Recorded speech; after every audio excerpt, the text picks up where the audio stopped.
Mapagpalang araw po ating mga kaibigan. Una sa lahat, gusto ko magpasalamat sa ating mga kapulisan. Bakit? Kasi napapanatili nila ang kaligtasan, katahimikan at higit sa lahat para ang seguridad ng ating mga kababayan ay maging ligtas.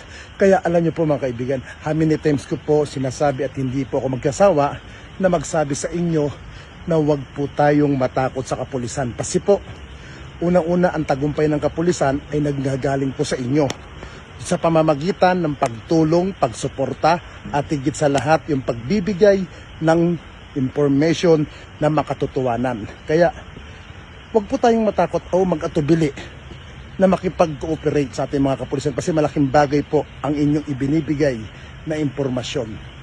Una sa lahat at para na rin po yan sa kaligtasan ng ating mga mahal sa buhay. Sabi nga ni General Torre, kailangan tayo mamamayan.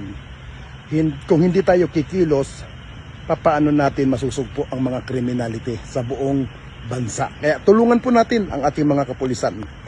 Na mga nahuhuli ng mga ating kapulisan, dahil na rin po yan sa inyong patuloy na pagsuporta, pagkikipagkooperasyon at pagtulong, dahil po yan sa inyong ibinigay na impormasyon. Kaya ipagpatuloy po natin yan at malaking bagay po yan. At asahan po ninyo ang inyong pagbibigay ng suporta at pakikipagtulungan ay mananatiling pribado po yan at hindi po kayo ilalantad ng ating kapulisan. Hanggang sa muli, maraming salamat po. Inutusan ko silang ng DILG at saka Chief PNP. Sinabi ko sa kanila, dapat laging may nakikita na pulis.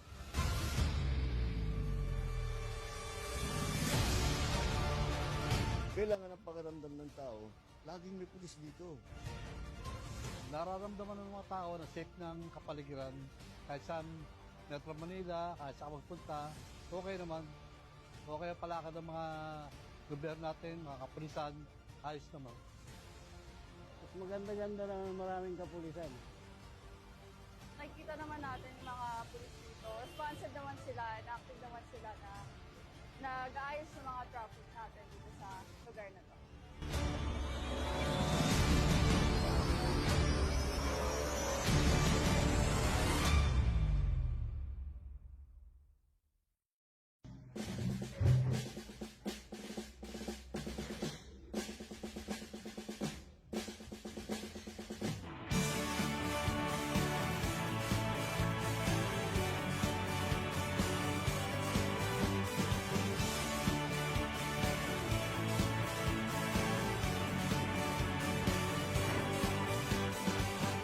May bagong silang, may bago ng buhay, bagong bansa, bagong galaw, sa bagong lipunan.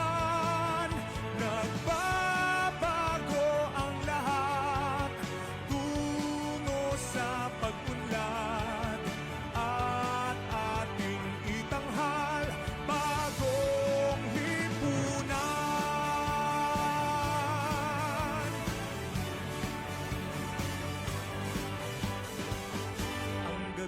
Nagmaliw ng ganap at lumipas na ang magdamag. Madaling araw ay nagdiriwang, may umagang namasdan. Ngumiti na ang pag-asa sa umagang anong ganda. May bagong silang, may bago ng buhay, bagong bansa, bagong galaw, sa bagong lipunan.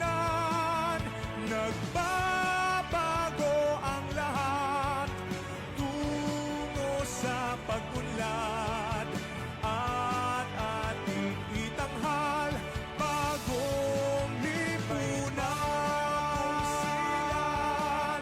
May bago ng buhay, bagong bansa, bagong galaw, sa bagong lipunan. Nagbabago ang lahat, tungo sa pag-unlad, at ating itanghal. bagong lipunan.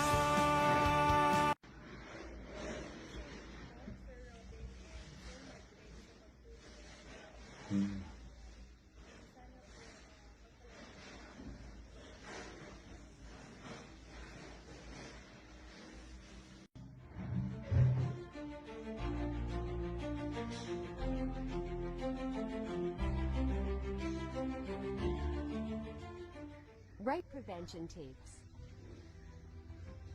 Iwasang dumaan sa lugar na madilim at walang tao. Hanggat maaari, umuwi ng maaga at iwasang lumabas ng bahay sa gabi. Laging ipaalam sa magulang kung saan pupunta at sino ang mga kasama. Huwag uminom ng sobrang alak kasama ang barkada o bagong kakilala upang maiwasang mabiktima ng gang rape. Iwasang makisakay lalo na sa hindi lubos na kakilala. Kapag nakaranas o nakaramdam ng pambabastos, agad lumayo at pumunta sa ligtas na lugar at mag-report sa pinakamalapit na police station. Ito ay ilan lamang sa mga paalala mula sa Batasan Police Station, Quezon City Police District.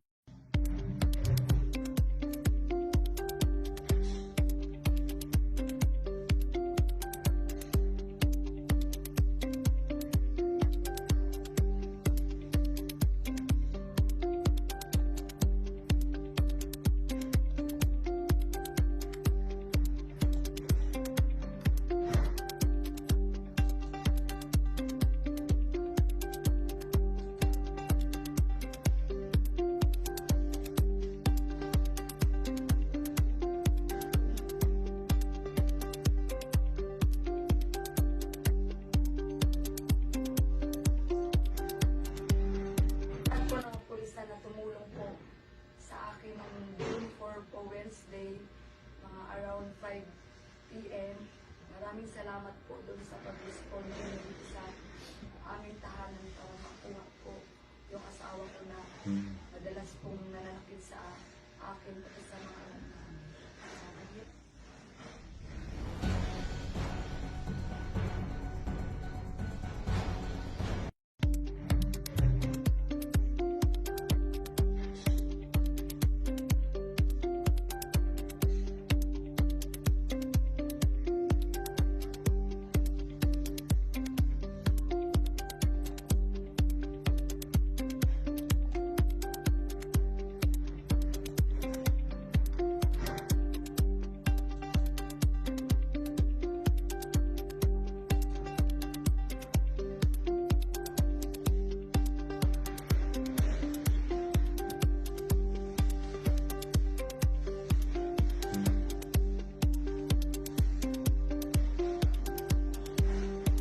Maraming salamat po sa atong Putik Proper Police Station 16 sa agarang pag-aksyon sa nangyari po sa akin yung June 1.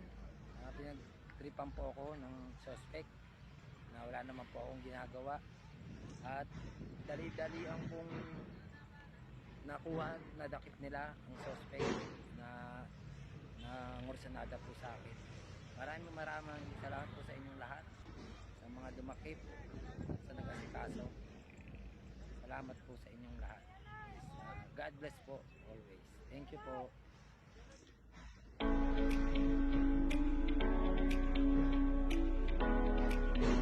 Na mga nahuhuli ng mga ating kapulisan dahil na rin po yan sa inyong patuloy na pagsuporta, pagkikipagkooperasyon at pagtulong dahil po yan sa inyong ibinigay na impormasyon. Kaya ipagpatuloy po natin yan at malaking bagay po yan at asahan po ninyo ang inyong pagbibigay ng suporta at pakikipagtulungan ay mananatiling pribado po yan at hindi po kayo ilalantad ng ating kapulisan.